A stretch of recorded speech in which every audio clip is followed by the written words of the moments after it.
السلام علیکم ورحمۃ اللہ وبرکاتہ نحمده ونصلي ونسلم على رسوله الكريم وعلى آله واصحابه اجمعین اما بعد فاعوذ باللہ من الشیطان الرجیم بسم اللہ الرحمن الرحیم فمن يعمل مثقال ذرة خيرا يره ومن يعمل مثقال ذرة شرا يره صدق اللہ مولانا العظیم۔ درود شریف پڑھیں، اللہم صلی علی سیدنا مولانا محمد معدن الجود والکرم وآلہ وصحبہ وبارک وسلم۔ محترم سامعین، آج سے پھر درس حدیث کا سلسلہ شروع کیا جا رہا ہے۔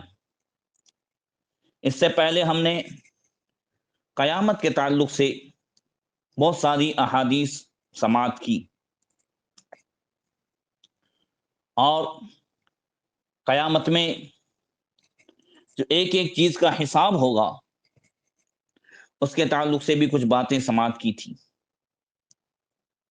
آج جس ماحول میں ہم اور آپ زندگی گزار رہے ہیں وہ آخرت سے غفلت کا ماحول ہے۔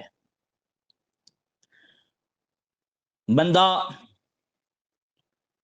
دنیا کا اور مال کا ایک ایک حساب رکھتا ہے اور اسے ہر وقت ایک ایک پیسے کا حساب یاد ہے۔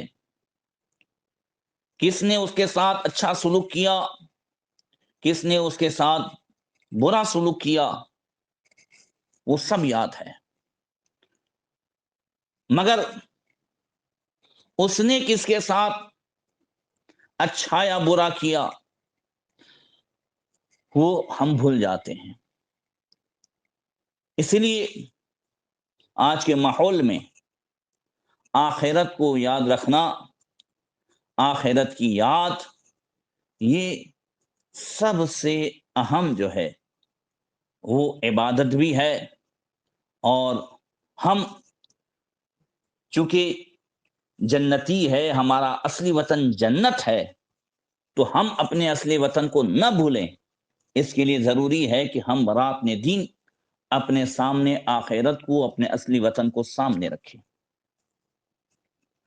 حضرت معاذ ابن جبل رضی اللہ تعالیٰ عنہ فرماتے ہیں کہ نبی کریم صلی اللہ علیہ وسلم نے ارشاد فرمایا، ان اللہ ینادی یوم القیامت بصوت رفع غیر فظع، یا عبادی انا اللہ لا الہ الا انا ارحم الراحمین واحکم الحاکمین واسرع الحاسبین۔ اللہ تعالیٰ قیامت کے دن ایسی آواز سے ندا فرمائے گا جو گھبراہٹ میں ڈالنے والی نہیں ہوگی۔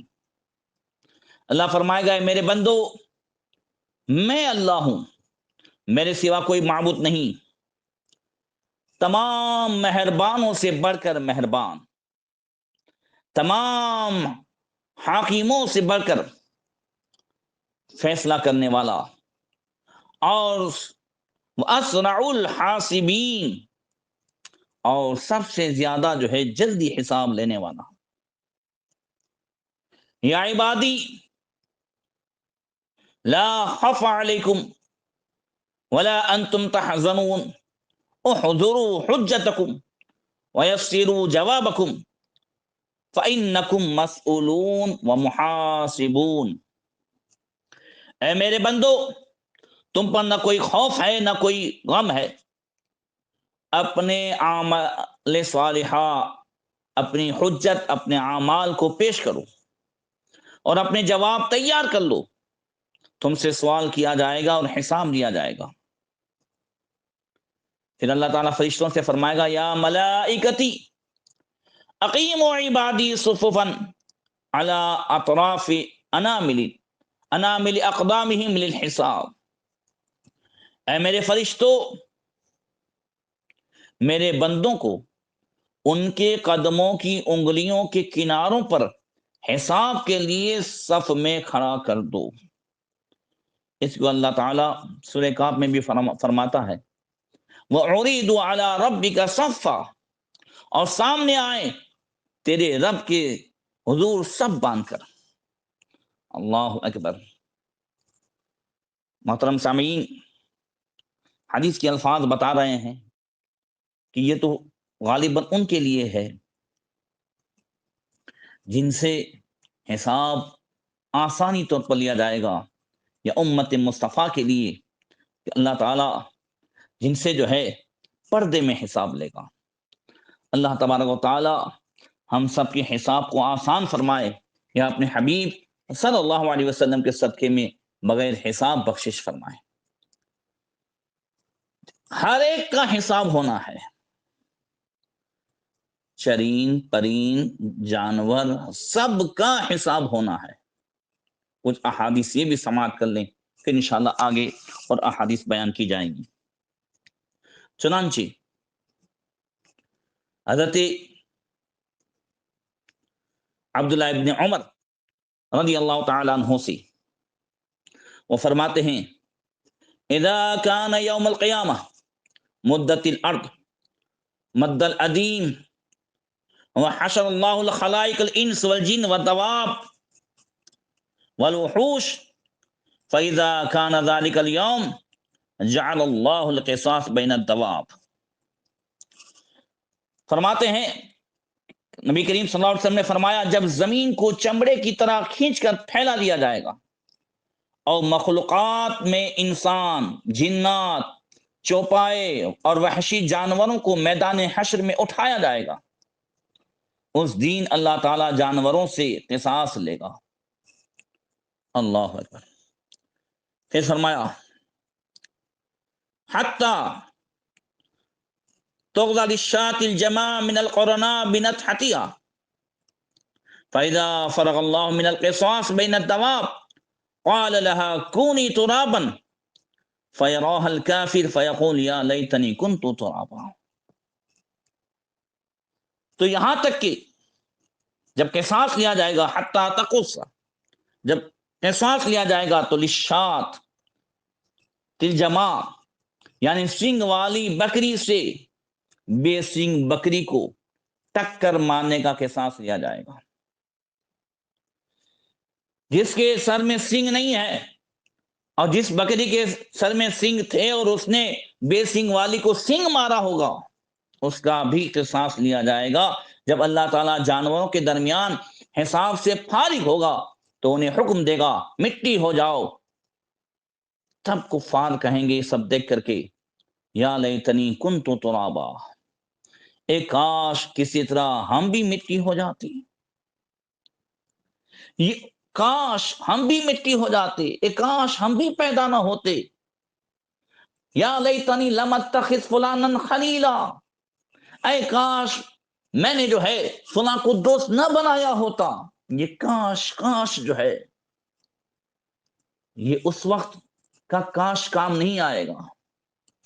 اگر آج یہ ہو جائے کہ اے کاش میرا حساب ہونا ہے، اے کاش ثم لتسألن یومئذ عن النعیم، مجھے ہر نعمت کے بارے میں پوچھا جانا ہے، یہ کاش کا احساس اگر آج ہو جائے تو کل کاش کا سوال نہیں ہوگا۔